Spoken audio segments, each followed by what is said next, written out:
Hi, everyone. Good evening. It's great to be here tonight with all of you at this wonderful event. Thank you, David. But I have to be honest, if one more person tells me I look much better in person, I'm going to have to cold cock them. Anyway, I guess it's better than the alternative because I have a friend who was a local news anchor here in New York, and she once got into a taxi cab, and after a few minutes, the cab driver said, "Hey, are you that lady on television?" She got all kind of puffy and said, "Yes, I am." He said, "Man, they must have magic lights in that studio." So at least people weren't saying that to me tonight. But I just want to thank you all for inviting me here tonight. I'm so impressed by this organization. The philanthropy is really exciting and admirable and is needed, of course, now more than ever. But I'd also like to thank you all for dispelling the stereotype that an insurance party is an oxymoron. In fact, I see more than a few people out in our crowd tonight ready to bust some premium moves, put the pedal to the metal and activate their acceleration clause, deductibles be damned. Of course, there are a lot of insurance industry jokes out there, and I'm sure you guys have heard all of them, like, I couldn't resist. A doctor tells his patient she has just 6 months to live, and he advises her to immediately marry an insurance salesman and move to Utah. She asks, "Well, doctor, will that cure my disease?" And he said, "No, but it will make those 6 months feel like forever." I don't think that's very nice, by the way. I don't think you guys should allow these jokes. There are, of course, a lot of cruel, heartless insurance jokes out there, almost as many as lawyer jokes. But ladies and gentlemen, I want to tell you tonight that turnabout is fair play. Thanks to a website called einsuranceprofessional.com, I found a list of some of the dumbest claims ever submitted by your clients. Actual lines some of you may have had to read with a straight face. Real winners like, quote, "I told the police I was not injured, but on removing my hat, found that I had a fractured skull." Or this gem, "The indirect cause of the accident was a little guy in a small car with a big mouth." You're doing God's work here, I want to tell you. But I'm honored to be here tonight to help you celebrate something more than just being good insurance professionals. We're really celebrating being good people and good corporations committed to helping communities all around us. Tonight, the Insurance Industry Charitable Foundation is awarding a record number of grants to some very deserving recipients, as we just saw. Organizations like Boys Hope, Girls Hope, which is giving children the tools they need to make their dreams come true. The FDNY Foundation, which provides much-needed funds for the training and education of some of the bravest members of our city. And, of course, the one that is dearest to my heart, the J. Monahan Center for Gastrointestinal Health, which is providing comprehensive and compassionate care to GI cancer patients and their families. It was a fantastic year, obviously, for the Foundation, and a whirlwind year in general, filled with change and challenge, triumph and tragedy.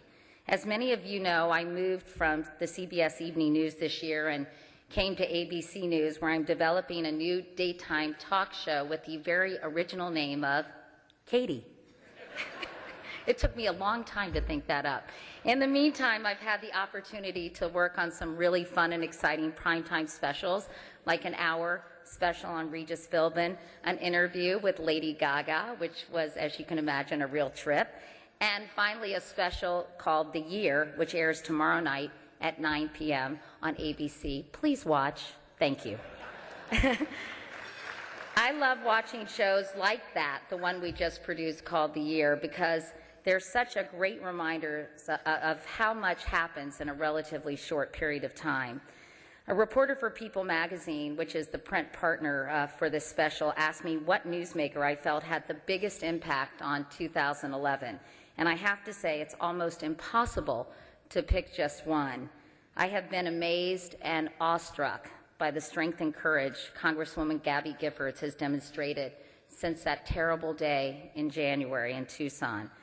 I was in Tucson covering the aftermath of those shootings and standing outside the hospital where she and others who were wounded were fighting for their lives. I will never forget the candles, the flowers, the huddled throngs of residents who gathered there silently praying for her survival and leaving behind teddy bears and toys in memory of 9-year-old Christina, who died.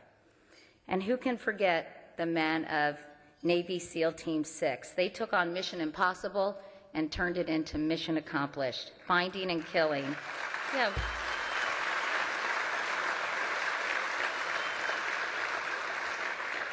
Finding and killing the world's most wanted terrorist. It made the 10th anniversary of 9/11 all the more impactful and poignant. I interviewed a woman named Paula Berry, whose husband died in the towers, and we walked through that stunning memorial park together. She was seeing it, and I was seeing it for the first time. She explained to me the tremendous importance of those names etched on the sides of the enormous stone fountains, that for so many families who never received any physical remains of their loved ones, this space was a sacred final resting ground. And did you know that more than 40% of the victims, absolutely no remains, zero, were ever found? The man responsible for their deaths and the SEALs who brought him the justice he deserved was certainly beyond my list of impactful newsmakers. And then, something totally different, there were all those stories about men behaving badly. That's right, you know who you are. There might be a few here tonight, but luckily you're not public figures. We seem to be unable to make it through a year without some tabloid scandal that ends in gate.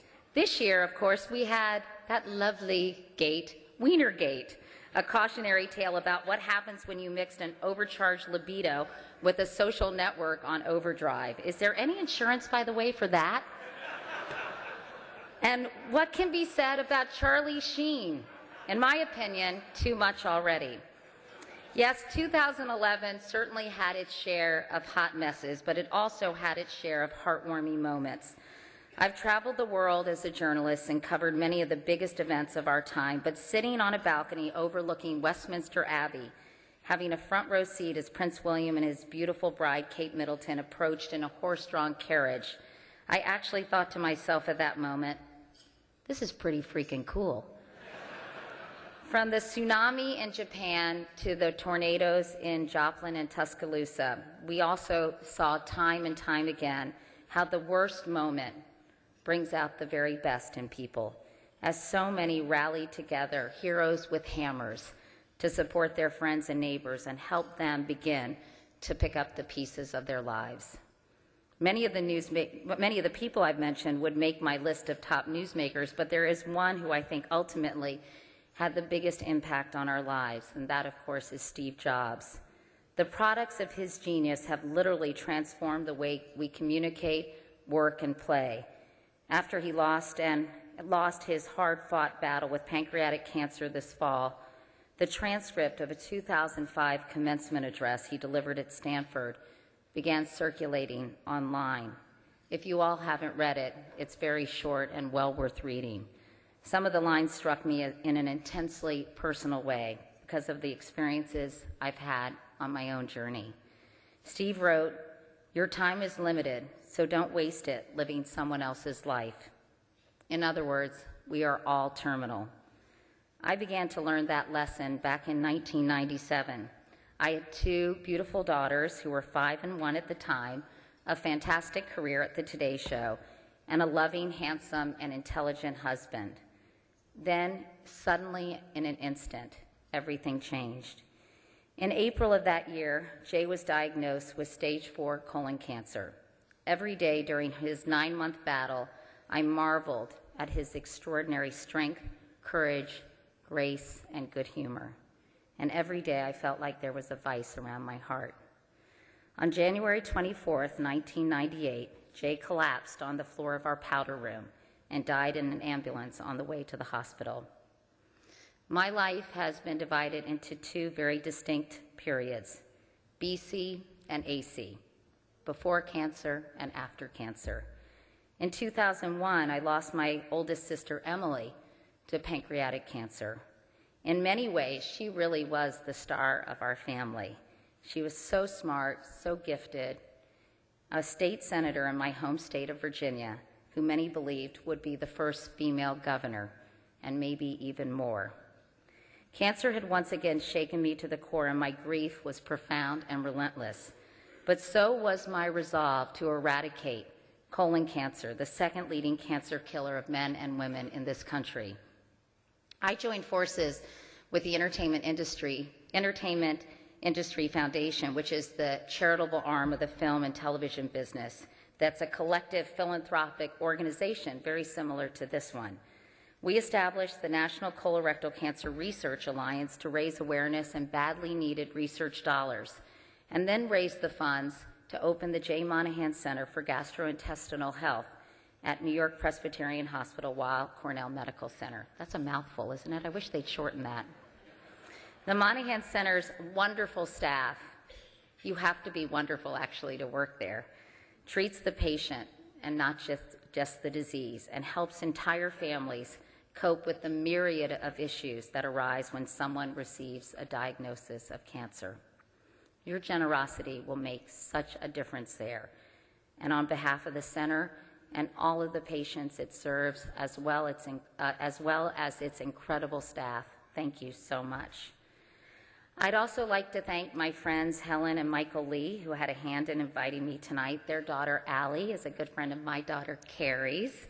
And it's so funny because I think Allie's great, but you know, she's a 15-year-old girl. So Helen says, Allie who? And they always compliment me on Carrie. And I said, Carrie Monahan? Are you sure about that?